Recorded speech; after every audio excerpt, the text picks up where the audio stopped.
guys, kape muna tayo pagluto ng dinner. Ayan. Ang ulam namin kay rasam. May natira pang rasam. Ayan. Iinitin ko na lang siya mamaya para hindi masayang. At saka may kanin pa kaming sobra. Ito. May kanin pa kaming sobra. Hindi na ako sasaing. At saka may kunting chapati para kay Nikil. Ito na lang ang gagawin ko. So gagawa na lang ako ng fried chicken na may masala. Yung ano siya ba, yung para siyang sa Pilipinas, para siyang adobo sa atin na hindi masyadong masabaw. Dry siya pero may mga masala po na nahalo.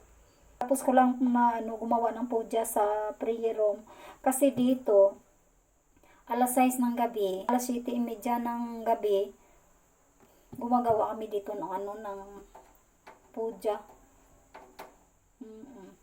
Kape muna ako para may may energy.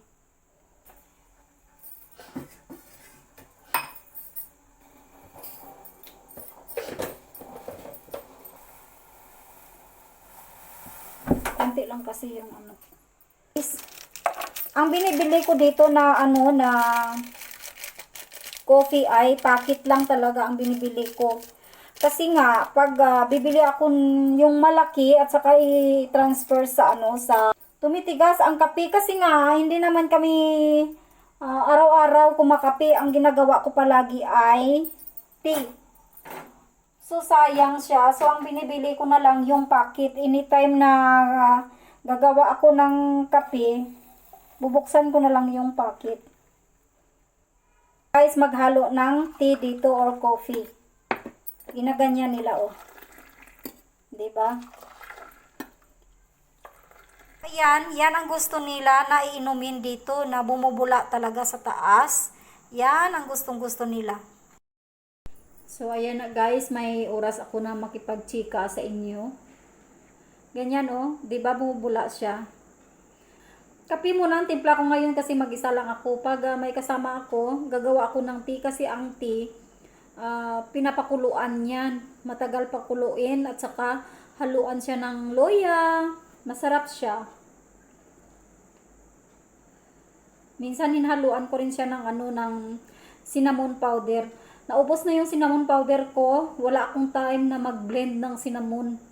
Kasi ginagawa ko yung bibili ako ng buong cinnamon at saka biniblender ko siya.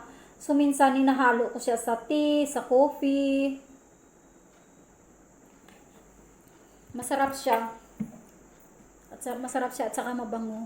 At saka ito guys, itry ko ito before ako matulog mamayang gabi at saka bukas ng umaga. Ayan, marami siya. Gawin ko yan siyang powder. Ibilad ko yan bukas sa labas. Kasi hindi ito kinakain ng ng unggoy. Ang kinakain ng unggoy, guys, yung yung bulaklak na parang kusmos dyan sa atin, pero sa English daw yan, yan marigold ang tawag nila dito. Pag sa English. Yung ginagawa namin garland na magpudya na yung kinakabit namin sa mga pintuan. Kinakain yun siya ng unggoy at saka yung sampagita. Kinakain ng unggoy. Dahon ng sampagita. Yung scent, kasi dito mayroon ng sampagita na walang scent. Tapos may amoy ba? Tapos may sampagita naman na yung may amoy. Mayroon ako dyan sa garden ko yung may amoy siya. So, yung dahon, pag walang bulaklak, ang kinakain ng unggoy, yung dahon.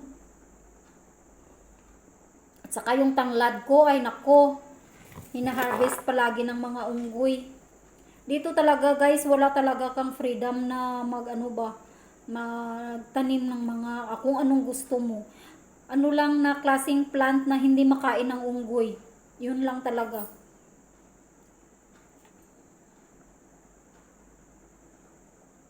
Wala kang freedom dito na na magtanim ng mga halaman kung anong gusto mo. Wala. Kaya nga, ito, tingnan ko bukas, itry ko siya. Pero hindi ko sure na kung kinakain ba ito ng unggoy. Itry ko siya bukas, ibilad doon sa ano, sa likod.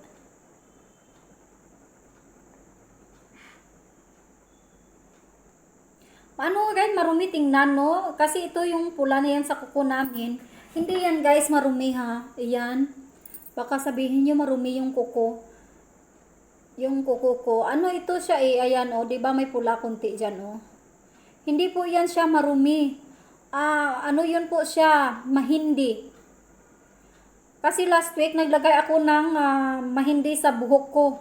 Hindi siya mahindi na packet yung ready-made, dahon po siya. Kasi may allergy po ako guys sa ano sa packet na bibilhin ko. Yung mga indica, godereds, may allergy po ako. Nagbabubbles-bubbles yung mga balat ko sa ulo. At saka kakati yun, hindi ako makatulog. Mag-suffer siguro ako mga 1 week.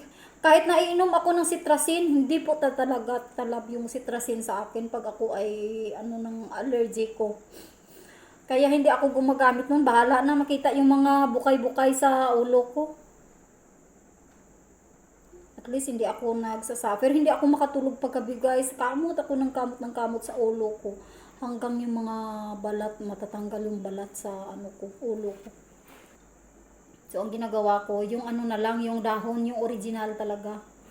Yung dahon lang at saka biniblend ko siya. At saka ilagay ko sa sabo ko. Para samahan niyo ako guys sa kusina. Magluto ako ng chicken fry masala. Ayan guys, magluto muna ako. Nagkalat ng kusina ko.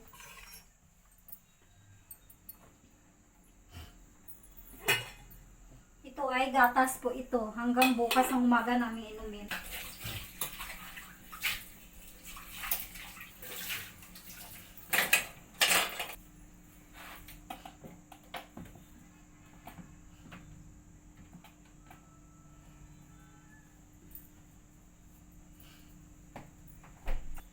Ano talaga ang nitong sinusuot kong sari, kaya minsan ginaganyan ko na lang po ang sari oh.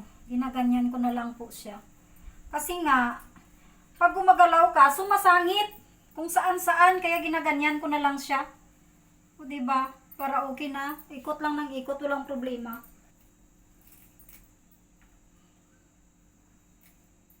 Guys, ang nilalagyan ito oh. Yan ang nilalagyan namin ng plato dito. Ganyan ang tray dito sa India, ng mga India. Lahat talaga guys ay stainless. Tas na itong chicken sa ref ko. Kasi kailangan kong linisin ang ref ko. Kasi nga guys, next week, alam niyo naman, festival na naman guys. Maglinis na naman ako ng bahay. So kaya kailangan kong tanggalin ang manok doon sa sa freezer namin. Kasi nga sa Monday may puja na naman ako. Bawal ang manok. Kaya ito nga ay ubusin ko ito para bukas makastart na ako maglinis kunti-kunti araw-araw sa sa bahay ko. Kasi nga kailangan linisan na naman ang bahay kahit na hindi naman marumi. Nung last week ko lang nilinisan na. Iwan ko na lang. Kailangan kasi tanggalin yung mga bahay ng mga gagamba, kahit yung mga maliliit na gagamba, at saka yung mga mga anik. Kailangan tanggalin at saka punasan yung mga anik-anik. Kaya nga guys, yung mga gamit ko, yung hindi ko masyadong ginagamit, yung mga bread toaster ko at saka mga juicer ko, mga iba kong blender, hindi ko po pinapalabas. Nilalagay ko na lang po sa sa isang karton. Kasi nga, pag i-display ko siya, maalikabok, pag maglinis, kung mayroong mga festival, kailangan ko naman isa-isahin tanggalin. At sa kalinisan, ang ginawa ko, ninalagay ko na lang sa loob ng karton, lahat. Para tanggalin yung karton na lang ang tanggalin at saka punasan na lang dinchi. Magdikdik muna ako guys ng ahos at saka luya. Kunti man lang ito, kung marami ito, kung maliit na blender kunti lang siya, isayang ang electric. Malaki naman ang muscles natin sa pag nito. Dik-dik. Itong manok ko na ito guys, ito ay half kg po siya. So kailangan ko na po siyang lutuin at ubusin ngayong araw. Kasi bukas hindi na pwede, maglilinis na po ako ng bahay para naman sa next pudya.